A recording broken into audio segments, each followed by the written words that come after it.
Students, welcome to my channel mathematics studies. आज हम BA-BSc third semester की book PD का चैप्टर नंबर 6 से स्टार्ट करेंगे। तो पहले मैं आपको थोड़ा बुक से बताती हूँ, उसमें थोड़ा उसका बेसिक, देन हम आज पूरी एक्सरसाइज कर लेंगे। इसमें से जो आपकी एक्सरसाइज में से आपका जो कंपलसरी क्वेश्चन होता है वही आता है, ओके, और यूजुअली आता ही है। तो ये एक्सरसाइज बिल्कुल भी स्किप मत करना, फ्री के नंबर है, इतना इजी क्वेश्चन है ये सारे के सारे, बिल्कुल आपको चुटकियों में समझ आ जाएंगे, बिल्कुल ही इजी हैं। ओके, तो एक बार मैं बेसिक बता देती हूँ आपको बुक से। देखो, चैप्टर का नाम है classification and canonical forms of second order linear partial differential equation. मतलब हमें इसके अंदर क्लासीफाई करना है वही second order linear partial differential equations को, मतलब सेकंड ऑर्डर की पीडी इक्वेशंस को हमें क्या करना है, क्लासीफाई करना है। क्लासिफिकेशन भी हमें किन के बीच में करनी है कि वो हाइपरबोलिक है, वो पैराबोलिक है या इलिप्टिकल है हमारा, ओके। तो वो हमें क्लासिफिकेशन करनी है इसके अंदर। देखो, जो हमारी classification of second order linear partial differential equation, जो हमारी यूजुअल इक्वेशंस होती हैं ना, वो किस तरीके की होती हैं हमारी, R R plus S S plus T T plus यहाँ पे कोई भी फंक्शन हो सकता है एक्स वाई जेड या पी क्यू टाइप का, ठीक है। अब पहले एक बार ये बता देती हूँ मैं, small R, small S, small T और ये पी क्यू हमारे क्या होते हैं। जो हमारा पी होता है वो होता है हमारा curl Z upon curl x.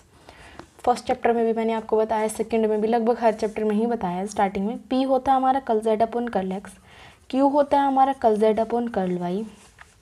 उसके बाद हमारा जो आर है वो क्या होता है, curl square Z upon curl X square. S होता है हमारा curl square Z upon curl X curl Y, और टी होता है हमारा curl square Z upon curl Y square.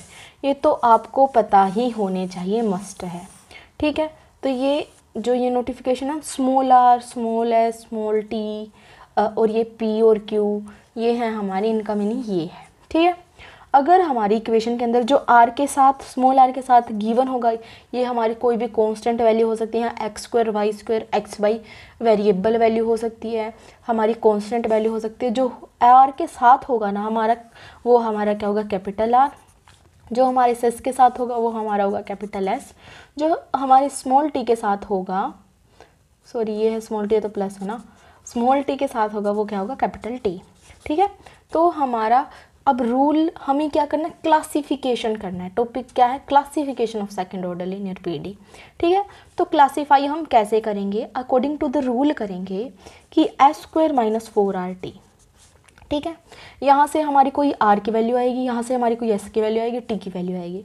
अगर जब हम एस स्क्वायर माइनस 4RT करके देखेंगे, अगर वो मान लो मेरी वैल्यू ग्रेटर देन 0 आई, तो वो हमारी जो इक्वेशन है वो क्या हो जाती है, हाइपरबोलिक। अगर मैं एस स्क्वायर माइनस 4RT कर रही हूँ, अगर वो मेरी इक्वेशन इक्वल टू 0 आई, तो वो जो मेरी इक्वेशन होती क्या है, पैराबोलिक। अगर मैं एस स्क्वायर माइनस 4RT कर रही हूँ, अगर वो लेस देन 0 आई, तो वो क्या हो जाती है, इलिप्टिक। अब देखो, इक्वल टू 0 आई तो ये तो नॉर्मल है, पैराबोलिक, ये तो आपको वैसे ही ध्यान रह जाएगा। कन्फ्यूज़ हो जाते हो इसमें। अगर देखो बड़ी वैल्यू है, तो बड़ी वैल्यू है मतलब वो हाइपर, मतलब ज़्यादा हो गया, मतलब हाइपर हो गया। अगर बड़ी वैल्यू है तो वो क्या आएगा, हाइपरबोलिक। ऑटोमेटिकली फिर छोटी वैल्यू इलिप्टिकल याद रह जाएगी, इसमें भी कंफ्यूज नहीं होना। अगर आपको कोई और ट्रिक से याद होता है, कोई और ट्रिक से याद कर लेना। अगर एस स्क्वायर माइनस 4RT की वैल्यू ग्रेटर देन 0 है तो हाइपरबोलिक इक्वेशन, अगर इक्वल टू 0 है तो इक्वेशन पैराबोलिक, अगर लेस देन 0 है तो इक्वेशन इलिप्टिक। बिल्कुल यही क्वेश्चन है, सिर्फ आपको आर, एस और टी की वैल्यू निकालनी है और उसके अकॉर्डिंग आपका हाइपरबोलिक, पैराबोलिक और इलिप्टिक आपको पता चल जाएगा। यही आपकी एक्सरसाइज है पूरी की पूरी, बिल्कुल ईजी है, अभी हो जाएगी आपकी। अब मैं क्वेश्चन स्टार्ट कराती हूँ आपको। देखो क्या है, classify the following differential equation. अब क्लासीफाई बोल रखा है, मतलब ये बताओ कि इक्वेशन जो हाइपरबोलिक है, पैराबोलिक है, इलिप्टिकल है, ओके। अब देखो, ये मेरा क्या है, आर, ये मेरा क्या है, टी, ठीक है। मैंने आपको अभी बताया था कि आर क्या होता है, एस क्या होता है, टी क्या होता है, ये आपको भी पता चल गया हो। ये मेरी आर है, ये मेरी टी है। तो आपको क्या लिखना है यहाँ पे, थोड़ा ऐसे लिख देना, compare it with this equation, ठीक है। लिख देना यहाँ पे कंपेयर इट विद, मतलब इसको कंपेयर करो इसके साथ। तो यहाँ से हमारी आर की वैल्यू क्या आ जाएगी, 1। एस तो इसके अंदर है ही नहीं, तो मतलब क्या आ गया, एक टाइप से 0s है हमारा यहाँ पे, तो कैपिटल एस की वैल्यू 0 आ गई, और टी की वैल्यू हमारी क्या आ गई, -1। अब मैंने क्या बताया था, एस स्क्वायर माइनस 4RT करके देखना, तो एस स्क्वायर मतलब 0, -4R की वैल्यू 1 और टी की वैल्यू -1, तो क्या आ गया हमारा माइनस माइनस प्लस 4। अब 4 हमारा ग्रेटर देन 0 होता है। तो अगर ये वैल्यू ग्रेटर देन 0 आ गई तो जो हमारी इक्वेशन है, जो हमारी पीडी है, वो किस टाइप की है? हाइपरबोलिक टाइप की। अब हम करते हैं नेक्स्ट क्वेश्चन। क्या है वो? Curl square Z upon curl X square. ये मेरा क्या है? आर है। ये मेरा क्या है? क्यू है। अब मेरे को तो क्या चाहिए? एस स्क्वायर माइनस 4RT, मतलब मुझे एस स्क्वायर की वैल्यू चाहिए, आर की वैल्यू चाहिए और टी की वैल्यू चाहिए। ओके, तो आर की वैल्यू यहाँ से क्या आएगी? जो इसका कोफिशिएंट होता है, मतलब 1।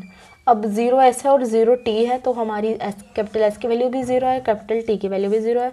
तो यहाँ से क्या आ गया? 0 माइनस 4 इंटू 0, मतलब 0 माइनस 0 का आ गया 0 आ गया। अगर मेरा आंसर 0 आ जाता है तो जो इक्वेशन होती है पीडी इक्वेशन, वो मेरी क्या हो जाती है? पैराबोलिक। अब हम करते हैं नेक्स्ट क्वेश्चन। ये क्या है मेरा? वही, ये मेरा क्या है? आर प्लस ये मेरा क्या है? 0 ऑफ एस, क्योंकि एस तो इसमें है नहीं, प्लस ये मेरा क्या है? टी है।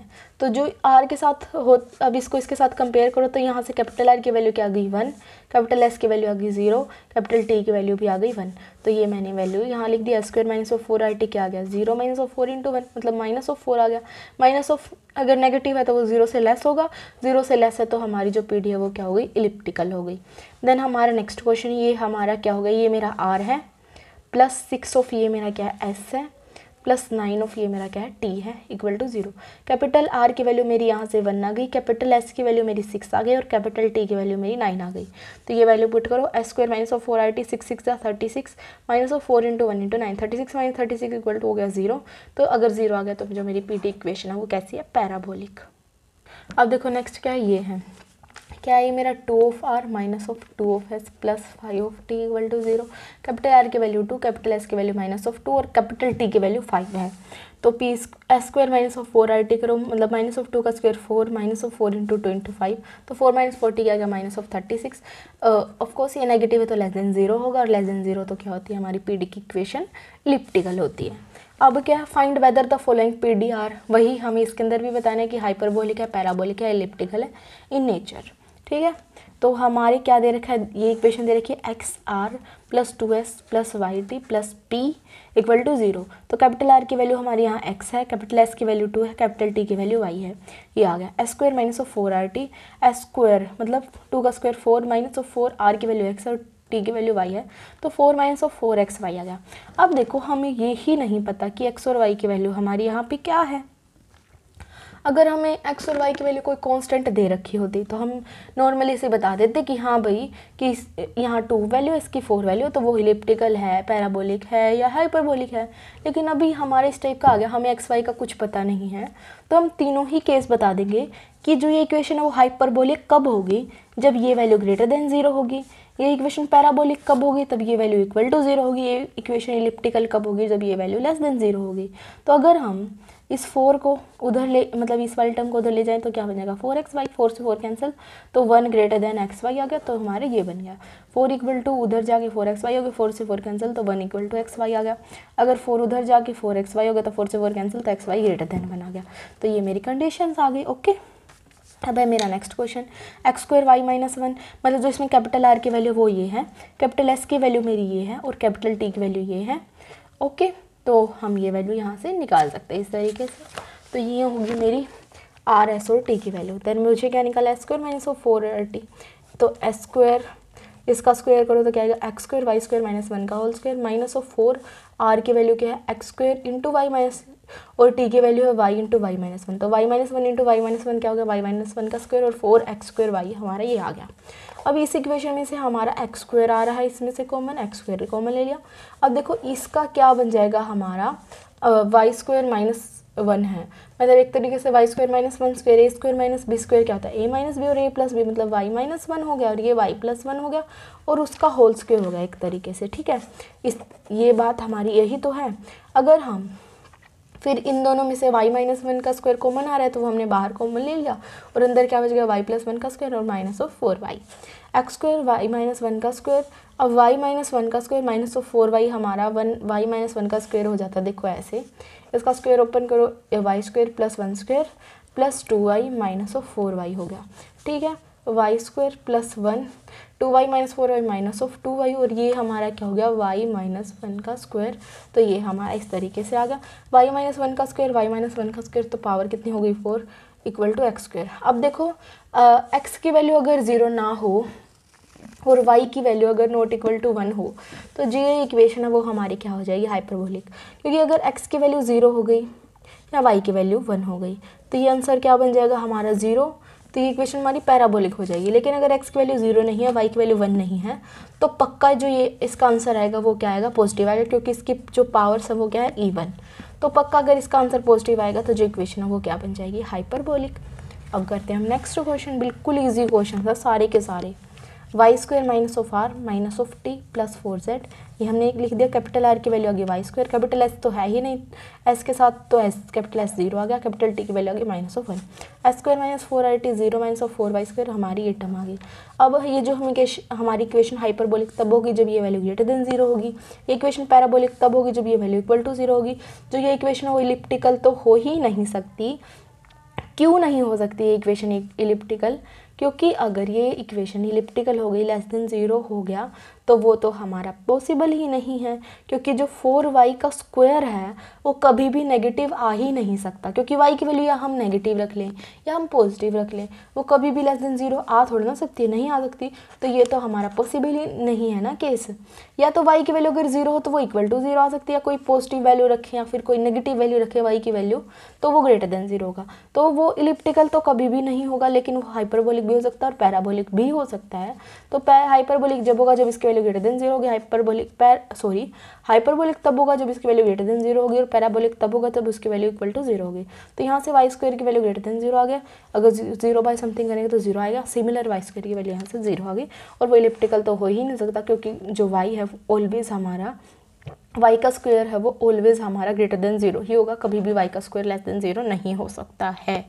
ओके, या हम y की वैल्यू नेगेटिव रख लें या हम y की वैल्यू पॉजिटिव रख लें। ओके, अब हम करते हैं नेक्स्ट क्वेश्चन। देखो क्या है ये r है प्लस हमारा s तो है ही नहीं, तो कैपिटल s की वैल्यू 0 हो जाएगी, ये हमारा t, तो x स्क्वायर t आ गया। कैपिटल r की वैल्यू यहाँ पे 1 आ गई, s हमारा 0 आ गया, और t कैपिटल t आ गया हमारा x स्क्वायर।